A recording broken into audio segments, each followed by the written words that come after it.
Así que doy espacio entonces a la exposición de Nadia Cosiner. Nadia es investigadora del CONICET, es codirectora del Observatorio de Medios de la Universidad Nacional de Quilmes, es con quien tengo eh, el gusto de compartir la labor permanente en la Universidad de Quilmes y en el Observatorio de Medios, y entonces doy con mucho placer pie a su exposición. Bueno, muchas gracias, Nati, por la presentación. Ante todo, muchísimas gracias también a Mónica y en el nombre de Mónica a todo el equipo del Observatorio de Medios de la UNICEN. Es para mí un placer y un gusto enorme estar participando de estas jornadas con amigos muy queridos, pero además colegas muy admirados, así que muchísimas gracias nuevamente por la invitación. Bueno, mi presentación va a estar en sintonía con quienes me precedieron, con Rocío y con Esteban, y lo que yo les propongo es detenernos en algunas reflexiones en torno al tratamiento mediático de la COVID, de la pandemia, y me voy a detener seguramente en algunos ejemplos de televisión, un poco también teniendo en cuenta quienes me precedieron, que se detuvieron en medios digitales, que es con lo que trabajamos habitualmente en el observatorio. Sí, pero en este caso me parece que es útil tal vez complementar esos ejemplos con el tratamiento que hizo la televisión. Y para nosotros siempre es interesante analizar los discursos, los contenidos mediáticos, porque por supuesto partimos de la premisa de que esos mensajes que los medios construyen y ponen en circulación tienen algún grado de congruencia cultural con los distintos sectores de la sociedad en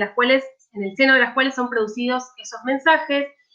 Y además consideramos que en el tratamiento de los temas de interés público, aquellos acontecimientos que se convierten en noticia, aquellos actores que son legitimados como fuentes acreditadas para expedirse en torno a los problemas públicos, las consecuencias en torno a sus problemas y las prescripciones acerca de cómo actuar, tienen incidencia en la construcción social de los problemas públicos. Eso en relación a cualquier problema de interés público, ¿sí? Pero en torno a cómo se ha construido la pandemia, creo que los medios han cobrado renovada importancia debido a varios motivos. En primer lugar, el consumo de medios en un contexto de confinamiento que llevamos en el AMBA desde el 19 de marzo, aumentó significativamente, ¿sí? Al menos durante el primer mes y medio, hubo un crecimiento en el encendido de televisión, en el rating de canales, señales de noticias y noticieros, y además hubo un incremento en el tiempo de exposición a los medios de comunicación y puntualmente a la televisión. Y en un contexto, como decía Esteban, de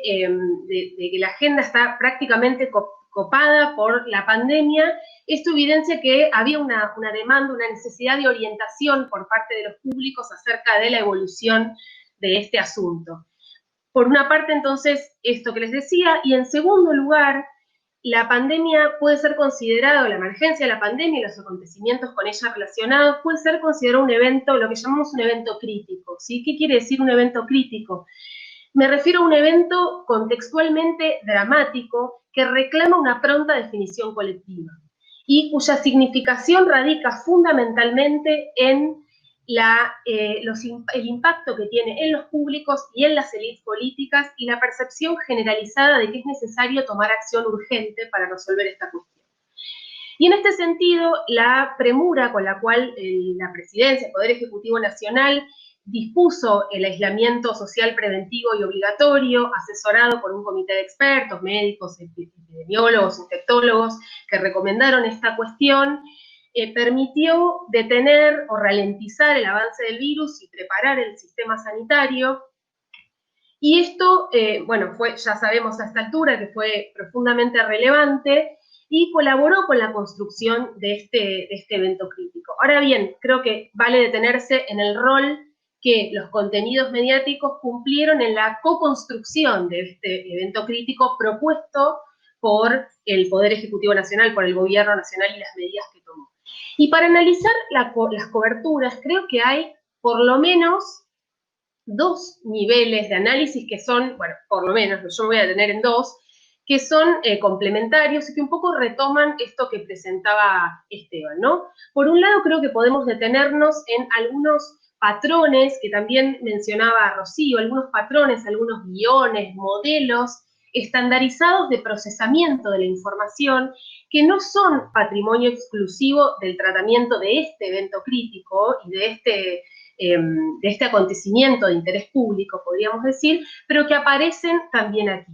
Por caso, me refiero al foco en las consecuencias económicas que Esteban marcaba, que desde el inicio de la pandemia y del aislamiento estuvo presente en las coberturas con diverso nivel de importancia. Este patrón de procesamiento estuvo presente y sigue estando presente a lo largo de todo el periodo. Pero hay un segundo nivel de análisis que me parece que es un poco más profundo y que tiene que ver con la definición de la situación en torno a la pandemia, e insisto, y a los acontecimientos con ella relacionados. Por definición de la situación me refiero al encuadre de la pandemia, entendiendo el encuadre como la definición de un problema, la identificación de causas y consecuencias en torno a ese problema y la prescripción de acciones para dar solución a ese problema, en este caso para detener el avance de la pandemia o los contagios de la COVID, ¿sí? Y en este punto, durante el primer mes y medio del aislamiento, lo que yo he observado, también en sintonía con lo que plantea Esteban y que ha sistematizado estos datos para la prensa digital y que acompaña esto que les estoy diciendo, es, como podemos ver en la primera filmina diapositiva, es que el encuadre que en general predominó en los medios, y en este caso en televisión, fue coherente con la definición de la situación que proponía el Poder Ejecutivo Nacional, ¿sí? Y en este sentido pudimos observar que, sobre todo la prescripción moral que tenía que ver con quédate en casa, ¿sí? Con el quédate en casa se repitió como mantra en todos los programas de televisión y ya quedó un poco lejos en el tiempo, pero supongo que recordarán, por ejemplo, las tapas de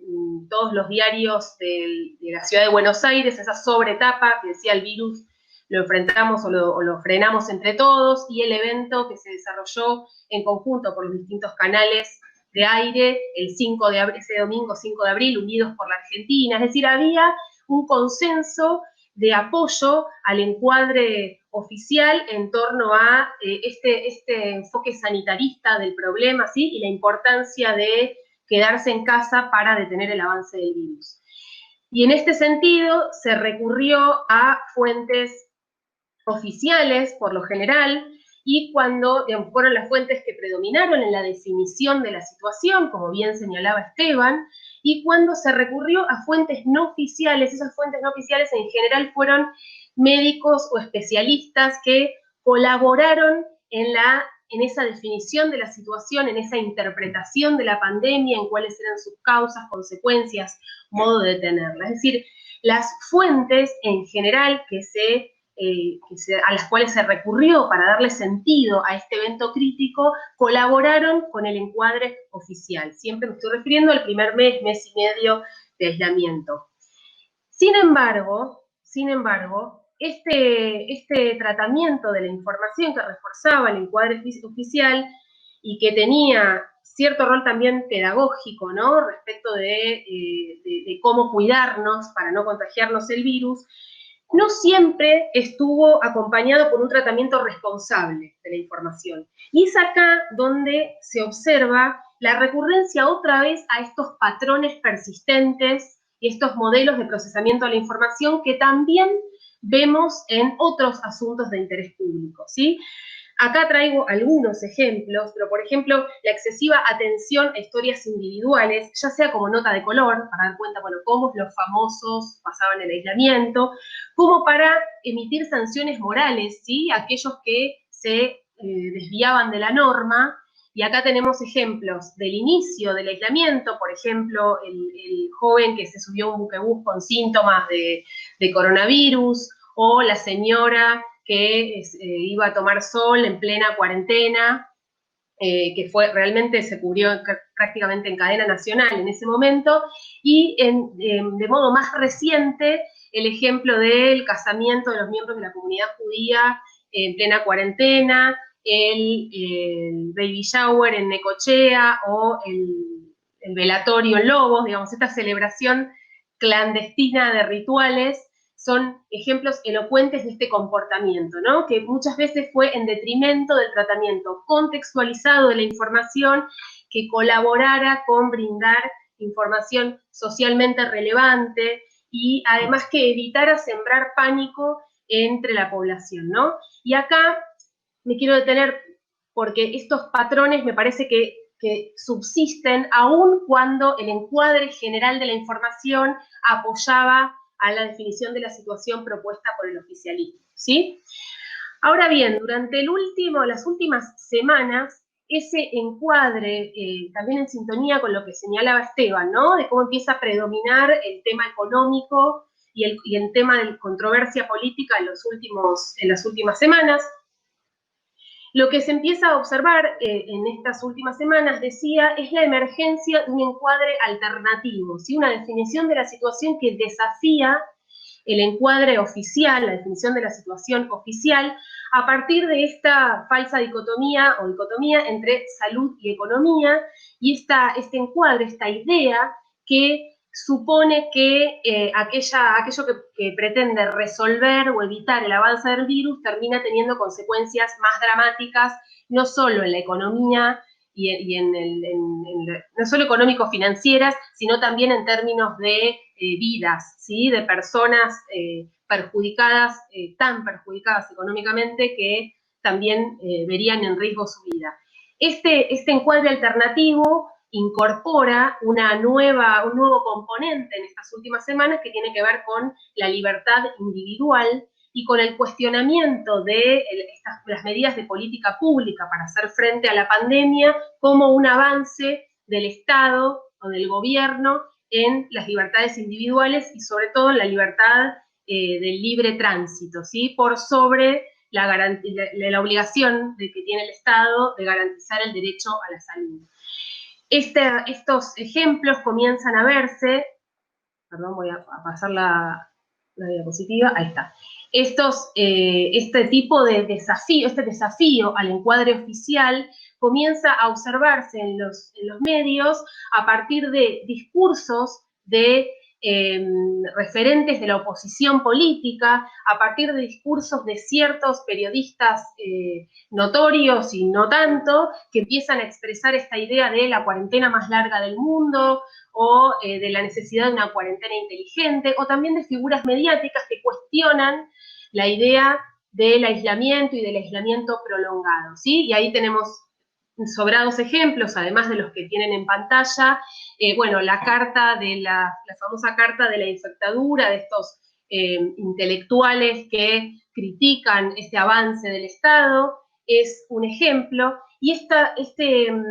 este discurso entonces comienza a cuestionar fuertemente y a polarizar con el encuadre oficial. Y esto es muy importante en este momento porque primero da cuenta de una fractura en el seno de las élites políticas a la hora de encarar un tema tan importante, de tanta relevancia como el avance de una pandemia, por las consecuencias que puede tener, y porque en un contexto en el que llevamos en el AMBA, digamos, insistiendo con este sesgo porteñocéntrico, ¿no? Pero que en un contexto en el que en el AMBA llevamos más de 80 días de aislamiento y en un contexto en el que estamos empezando a registrar, no sabemos aún, pero intuimos que el pico de contagios, este discurso, este encuadre alternativo empieza a tener cabida o encuentra una población bastante más receptiva a este tipo de encuadres que pueden propagarse y que pueden tener consecuencias realmente graves para la salud de quienes viven en las zonas críticas, sobre todo, ¿sí? Algo de esto pudimos observar en las manifestaciones que hubo el 25 de mayo y también el último domingo, esas manifestaciones en rechazo a la cuarentena, que, digamos, tuvieron actores realmente muy heterogéneos, pero que en términos generales articulaban un encuadre, o podemos encontrar ahí fragmentos de un encuadre alternativo de fuerte desafío al oficial, que creo que no habría que desoír, sobre todo por las consecuencias que esto puede tener, ¿sí? Y aquí es donde me gustaría introducir una cuestión que es para debatir, digamos, que pongo en debate con todos ustedes, incluso también con los compañeros y compañeras del observatorio,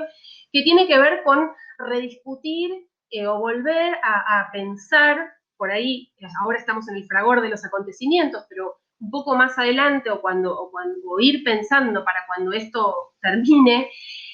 repensar la función de interés público, ¿no? que desempeñan los medios de comunicación y que deberían desempeñar no solo los medios de comunicación comerciales, sino también los medios públicos, los medios comunitarios, populares y alternativos en la conformación de esos problemas públicos que atañen a nuestras comunidades.